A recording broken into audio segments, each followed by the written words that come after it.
Hello again and welcome to Eat Smoke Drink. I'm Eat Smoke Drink and today I am reviewing something quite special. You've seen me review one of these before, Signatory Vintage cask strength whiskies. Today I am reviewing the Glen Elgin Signatory Vintage cask strength. It is a 1990 26-year-old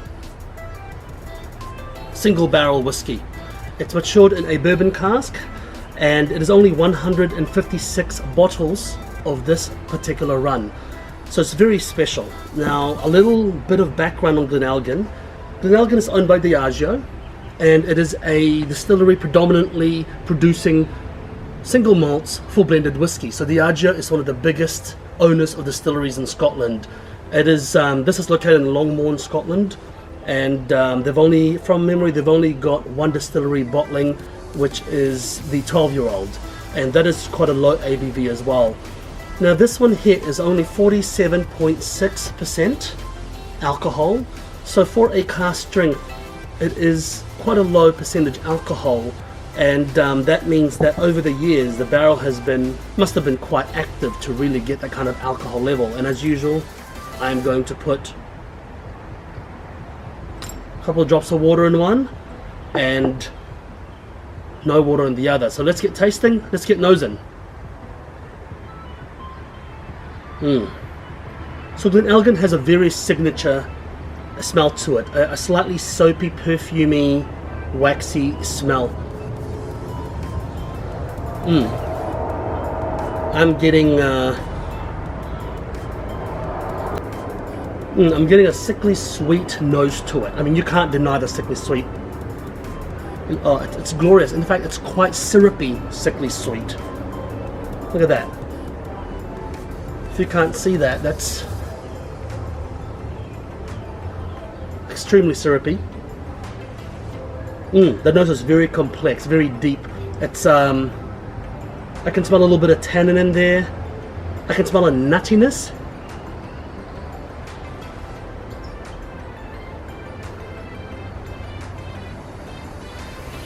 Fruit, very fruity. That's really the theme of the day, is fruitiness here. I'm getting a slight smell of apricot, overripe kiwi, and a slightly overripe banana just on the back end.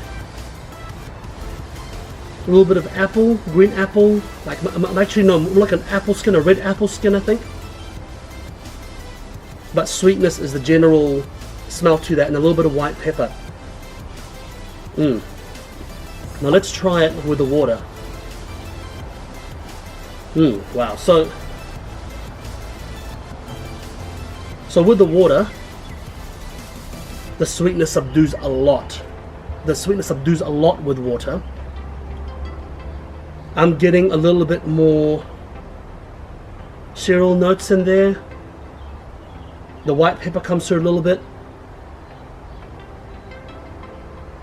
I'm getting a little bit of leaf litter, like an organic material, you know, like when you're walking in the forest, you kick up some leaves and you get that waft. So with the water, a bit of cedar comes out as well, like a humidor cedar. And now that I've said cedar, I can't help but to think there's a bit of tobacco smell in there, like a cigar smell, but it's probably my imagination because I've just said cedar. But there's definitely the organic matter smell in there. And with the water, slight minerality, slight stony smell. And dare I say it, a little bit metallic as well. So very interesting how the two noses change completely. Now let's see which tastes better.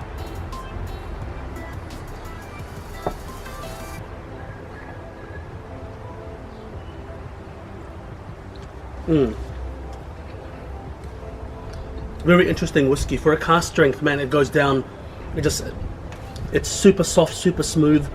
I mean, the low alcohol, the relatively low alcohol is probably to blame for that. On the palate, very little sweetness actually comes through right in the start of your palate, sweetness, and then it disappears. On the palate, I'm getting a lot more of that organic matter, that leaf litter, I'm getting a little bit of a fusty smell. I'm not sure if it's a dunnage warehouse, but I'm getting a little bit of that dunnage smell in there as well. Almost like a mossy area with, you know, a mossy wooded area. I'm getting a bit of that. Like almost being behind a river or a pond, you get that moss smell.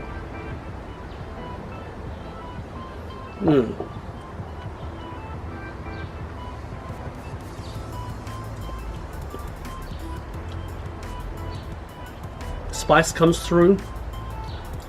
The white pepper definitely is present, and there is a little bit of a, I mean, a little bit of a salinity to it. There's a little bit of a salinity to it, and I didn't expect that salinity.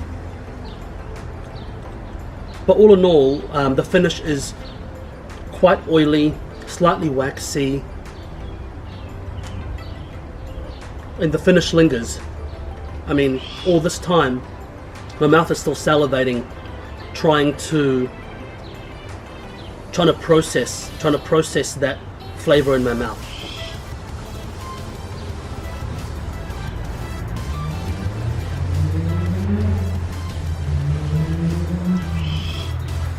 Actually, with the water on the palate, I'm not noticing much difference with this. In fact, I'm not noticing much difference at all with the palate. It's quite amazing.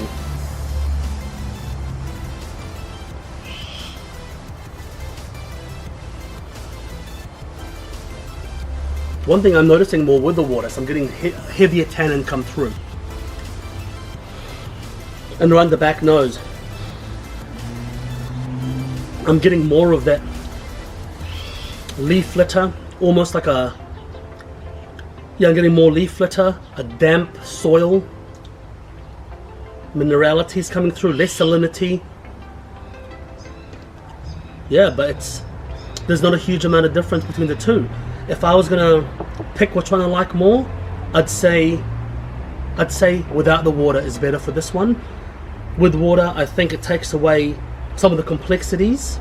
It's a very complex whiskey all round, but without water, it's just a little bit more complex for me. It's a little bit more full-bodied, and with the water, it just kind of tames it a little bit too much for me. But if you like the tamer whiskey, then you should add water to it. Out of experimentation's sake, I will add a couple more drops to see what happens. I mean, the nose disappears.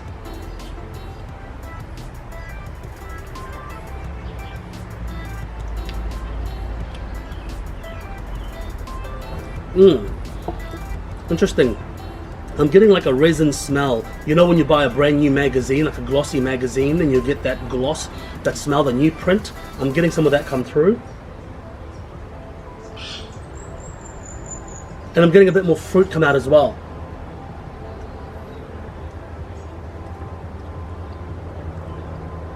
I like it with more water than less water, but I prefer it with no water, if that makes sense. So if you're going to put water, well, I'd prefer it with a little bit more, but I'd still prefer it with no water. I think the finish is quite complex, regardless with or without water. There's no difference almost. I mean, I'm still salivating right now. I mean, my mouth is coated with a tanniny taste. It's definitely, there's a lot of vanilla aftertaste in there, and that's obviously from the bourbon barrel. The fruitiness is not much there, but I'd say no water. That's my judgment call on that. I've recently been obsessed with Glen Elgin. This is now the second Glen Elgin I have tried, maybe even the third actually of recent months, and I'm on a quest to try more Glen Elgins. Glen Elgins are quite unique. You don't usually get them in a distillery bottling, which I quite like, so every bottle is an experience in itself, and every bottle seems to be different from another. And this is just quite cool that I'll be able to try, that I've been able to try a 26-year-old and let you know about it and my thoughts. I'd say give it a go. This particular bottle is, you're looking at about I'll probably say 160 to 180 USD, and I think it's worth every penny. It's not the kind of dram that you will just sit there and go, oh yeah, I'm gonna have a 3-finger pour. No, it's not like that. It's something that you're gonna have just a little bit of, and then just really think about what you're having. I'd say this is perfect with a cigar. In terms of a particular cigar, I would recommend a Maduro cigar with this one here. Not a double Maduro, but a Maduro, something a little bit sweet and mild to match its potency. If you have a natural Dominican Republic with this, I reckon you just drown all the subtleties. So I reckon a good mild Maduro is perfect for this particular cigar. I would even say a Cuban, a Cohiba, or a Bolivar would be really nice with this particular whiskey as well. So hope you've enjoyed my episode today, and if you like my episodes, click subscribe and ring that bell. Any questions about the Glen Elgin, please ask away. I'd love to answer your questions. What do you think of the Glen Elgin? Have you had it before? Have you had a younger one before, the distillery bottling 12-year-old? Let me know your thoughts. What are your thoughts on cigar matching? Let me know as well. Thank you very much, and see you again in the next episode.